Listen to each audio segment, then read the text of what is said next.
Hello दोस्तों, आज की कहानी का नाम है भाग्य का लिखा बदलता नहीं। एक समय की बात है, एक बहुत ही ज्ञानी पंडित था। वह अपने एक बचपन के घनिष्ठ मित्र से मिलने के लिए किसी दूसरे गांव जा रहा था, जो कि बचपन से ही गूंगा व एक पैर से अपाहिज था। उसका गांव काफी दूर था और रास्ते में कई और छोटे छोटे गांव भी पड़ते थे। पंडित अपनी धुन में चला जा रहा था कि उसी रास्ते में एक आदमी मिला, जो देखने में बड़ा ही हिष्ट पुष्ट था। वह भी पंडित के साथ ही चलने लगा। पंडित ने सोचा कि चलो अच्छा ही है, साथ साथ चलने से रास्ता जल्दी कट जाएगा।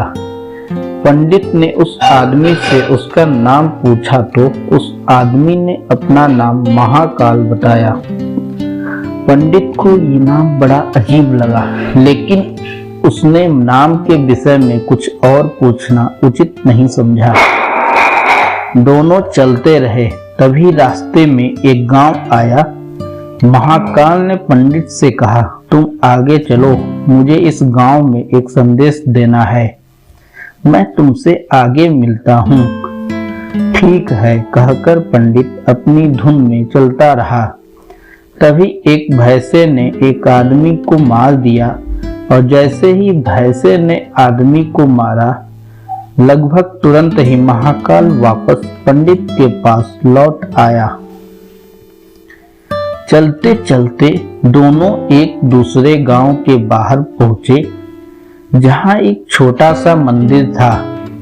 ठहरने की व्यवस्था ठीक लग रही थी और पंडित के मित्र का गांव अभी काफी दूर था। साथ ही रात्रि होने वाली थी, इसलिए पंडित ने कहा, रात्रि होने वाली है, पूरा दिन चले हैं, थकावट भी बहुत हो चुकी है, इसलिए आज की रात हम इसी मंदिर में रुक जाते हैं। भूख भी लगी है, भोजन भी कर लेते हैं और थोड़ा विश्राम करके सुबह से फिर प्रस्थान करेंगे। महाकाल ने जवाब दिया, ठीक है, लेकिन मुझे इस गांव में किसी को कुछ सामान देना है। मैं देकर अभी आता हूँ, तब तक तुम भोजन कर लो, मैं बाद में खा लूंगा। और इतना कहकर वह चला गया। उसके जाते ही कुछ देर बाद उस गांव से धुआं उठना शुरू हुआ और धीरे धीरे पूरे गांव में आग लग गई। पंडित को आश्चर्य हुआ। उसने मन ही मन सोचा कि जहां भी ये महाकाल जाता है, वहां किसी न किसी तरह की हानि हो जाती है, जरूर कुछ गड़बड़ है। लेकिन उसने महाकाल से रात्रि में इस बात का कोई जिक्र नहीं किया। सुबह दोनों ने फिर से अपने गंतव्य की ओर चलना शुरू किया। कुछ देर बाद एक और गांव आया और महाकाल ने फिर पंडित से कहा, पंडित जी, आप आगे चलें, मुझे इस गांव में भी कुछ काम है, मैं आपसे आगे मिलता हूँ। इतना कहकर महाकाल जाने लगा, लेकिन इस बार पंडित आगे नहीं बढ़ा, बल्कि खड़े होकर महाकाल को देखता रहा कि वह कहाँ जाता है और क्या करता है। तभी लोगों की आवाजें सुनाई देने लगी कि एक आदमी को सांप ने डस लिया और उस व्यक्ति की मृत्यु हो गई। ठीक उसी समय महाकाल फिर से पंडित के पास पहुंच गया, लेकिन इस बार पंडित को सहन न हुआ। उसने महाकाल से पूछ लिया, तुम जिस गांव में भी जाते हो, वहां कोई न कोई नुकसान हो जाता है। क्या तुम मुझे बता सकते हो कि आखिर ऐसा क्यों होता है?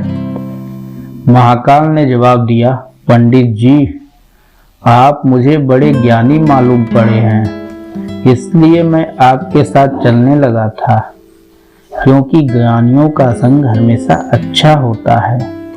लेकिन क्या सचमुच आप अभी तक नहीं समझे कि मैं कौन हूँ?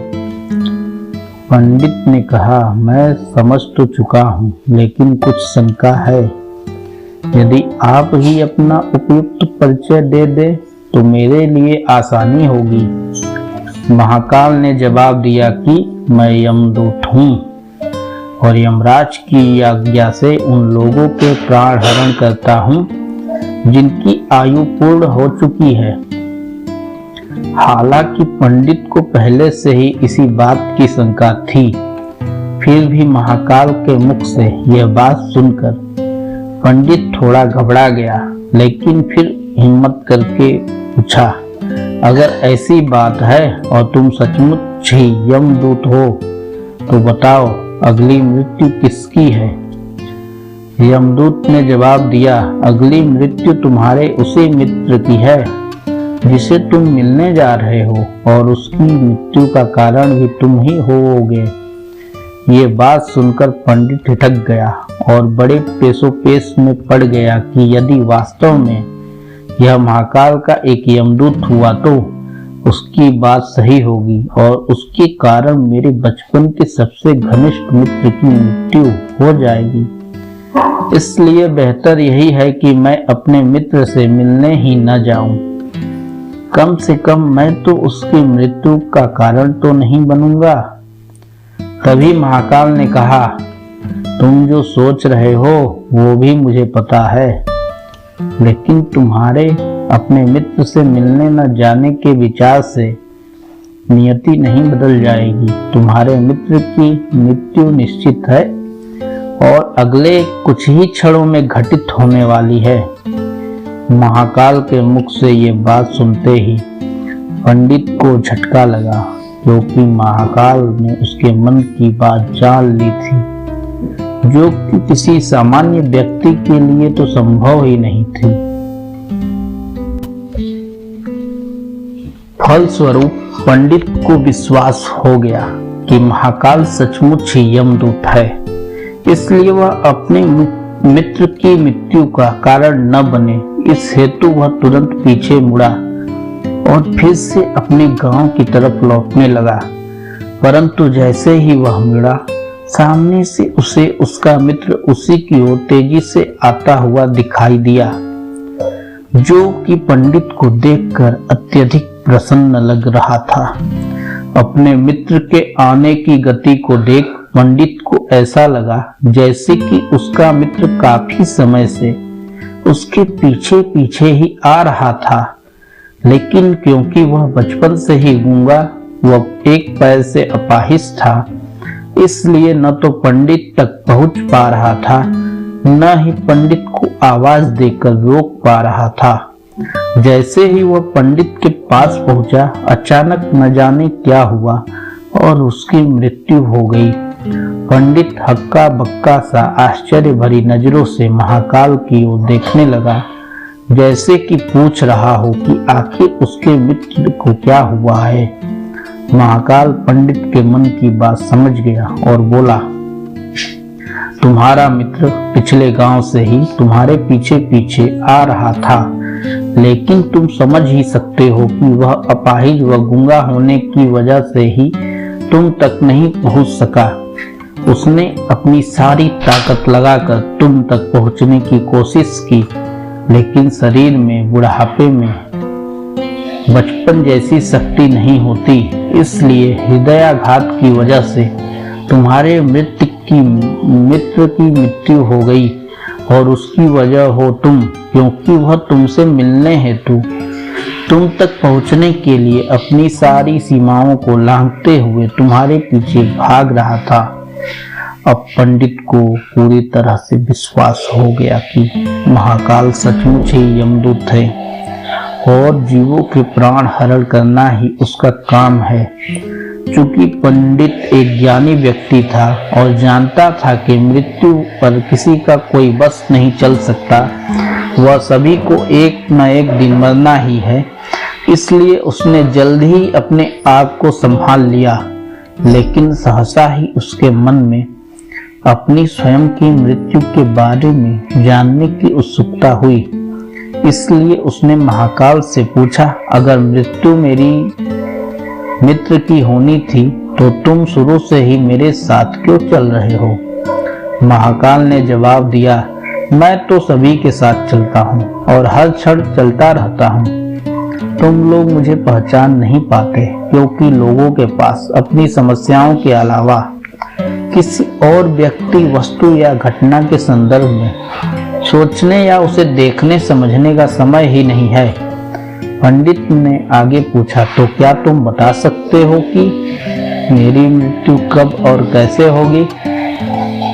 महाकाल ने कहा, हालांकि किसी भी सामान्य जीव के लिए यह जानना उपयुक्त नहीं है, क्योंकि कोई भी जीव अपनी मृत्यु के संदर्भ में जानकर व्यथित ही होता है। लेकिन तुम ज्ञानी व्यक्ति हो और अपने मित्र की मृत्यु को जितनी आसानी से तुमने स्वीकार कर लिया है, उसे देखकर मुझे लगता है कि तुम अपनी मृत्यु के बारे में जानकर भी व्यथित नहीं होगे। तुम्हारी मृत्यु आज से 6 माह बाद आज के ही दिन, लेकिन किसी दूसरे राजा के राज्य में फांसी लगने से होगी। और आश्चर्य की बात यह है कि तुम स्वयं खुशी से फांसी को स्वीकार करोगे। इतना कहकर महाकाल जाने लगा, क्योंकि अब उसके पास पंडित के साथ चलते रहने का कोई कारण नहीं था।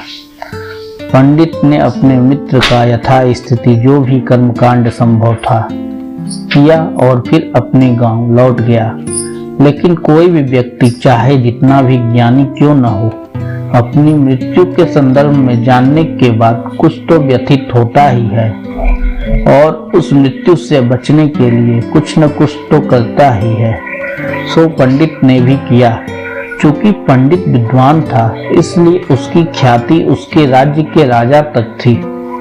उसने सोचा कि राजा के पास तो कई ज्ञानी मंत्री होते हैं और वे उसकी इस मृत्यु से संबंधित समस्या का कोई न कोई समाधान तो निकाल ही देंगे। इसलिए वह राजा के दरबार में पहुंचा और राजा को सारी बात बताई। राजा ने पंडित की समस्या को अपने मंत्रियों के साथ साझा किया और उनसे सलाह मांगी। अंत में सभी की सलाह से यह तय हुआ कि यदि पंडित की बात सही है तो जरूर उसकी मृत्यु 6 महीने बाद होगी, लेकिन मृत्यु तब होगी जबकि वह किसी दूसरे के राज्य में जाएगा। यदि वह किसी दूसरे राज्य जाए ही न तो मृत्यु भी नहीं होगी। यह सलाह राजा को उपयुक्त लगी, इसलिए उसने पंडित के लिए महल में ही रहने हेतु उपयुक्त व्यवस्था कर दी। अब राजा की आज्ञा के बिना कोई भी व्यक्ति उस पंडित से नहीं मिल सकता था, लेकिन स्वयं पंडित कहीं भी आ जा सकता था, ताकि उसे ये न लगे कि वह राजा की कैद में है। हालांकि वह स्वयं ही डर के मारे कहीं आता जाता नहीं था। धीरे धीरे पंडित की मृत्यु का समय नजदीक आने लगा और आखिर वह दिन भी आ गया जब पंडित की मृत्यु होने थी। जिस दिन पंडित की मृत्यु होने थी, उससे पिछली रात पंडित डर के मारे जल्दी ही सो गया, ताकि जल्दी से जल्दी वह रात और अगला दिन बीत जाए और उसकी मृत्यु टल जाए। लेकिन पंडित को नींद में चलने की बीमारी थी और इस बीमारी के बारे में वह स्वयं ही नहीं जानता था। इसलिए राजा या किसी और से इस बीमारी का जिक्र करने अथवा किसी चिकित्सक से इस बीमारी का इलाज करवाने का तो प्रश्न ही नहीं था। चूंकि पंडित अपनी मृत्यु को लेकर बहुत ही चिंतित था और नींद में चलने की बीमारी का दौरा अक्सर तभी पड़ता है जब उसे ठीक से नींद नहीं आ रही होती। उसी रात पंडित रात को नींद में चलने का दौरा पड़ा। वह उठा और राजा के महल से निकलकर अस्तबल में आ गया। चूंकि वह राजा का खास मेहमान था, इसलिए किसी भी पहरेदार ने उसे न तो रोका न ही किसी तरह की पूछताछ की। अस्तबल में पहुंचकर वह सबसे तेज दौड़ने वाले घोड़े पर सवार होकर नींद की बेहोशी में ही राज्य की सीमा से बाहर दूसरे राज्य की सीमा में चला गया। इतना ही नहीं, वह दूसरे राज्य के राजा के महल में भी पहुंच गया और ये संयोग हुआ कि उस महल में भी किसी पहरेदार ने उसे नहीं रोका, न ही कोई पूछताछ की, क्योंकि सभी लोग रात के अंतिम पहर की गहरी निद्रा में थे। वह सीधे राजा के शयन कक्ष में पहुंच गया। रानी के एक ओर उस राज्य का राजा सो रहा था, दूसरी ओर पंडित जाकर लेट गया। सुबह हुई तो राजा ने पंडित को रानी की बगल में सोया हुआ देखा। राजा बहुत क्रोधित हुआ। पंडित को गिरफ्तार कर लिया गया। पंडित को तो समझ में ही नहीं आ रहा था कि वह आके दूसरे राज्य में और सीधे ही राजा के शयन कक्ष में कैसे पहुंच गया। लेकिन वहां उसकी बात सुनने वाला कौन था। राजा ने पंडित को राज दरबार में हाजिर करने का हुक्म दिया। कुछ समय बाद राजा का दरबार लगा।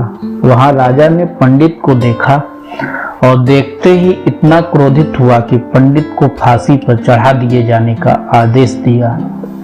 फांसी की सजा सुनकर पंडित कांप गया। फिर भी हिम्मत करके उसने राजा से कहा कि महाराज, मैं नहीं जानता कि मैं इस राज्य में कैसे पहुंचा। मैं ये भी नहीं जानता कि मैं आपके शयन कक्ष में कैसे आ गया और आपके राज्य के किसी पहरेदार ने मुझे रोका क्यों नहीं। लेकिन मैं इतना जानता हूँ कि आज मेरी मृत्यु होनी थी और वो होने जा रही है। राजा को ये बात थोड़ी अटपटी लगी। उसने पूछा, तुम्हें कैसे पता कि आज तुम्हारी मृत्यु होनी थी? क्या कहना चाहते हो तुम?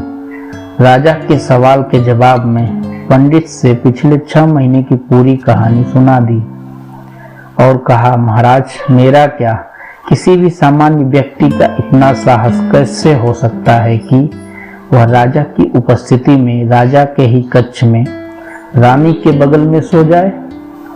ये तो सरासर आत्महत्या ही होगी और मैं दूसरे राज्य से इस राज्य में आत्महत्या करने क्यों आऊंगा।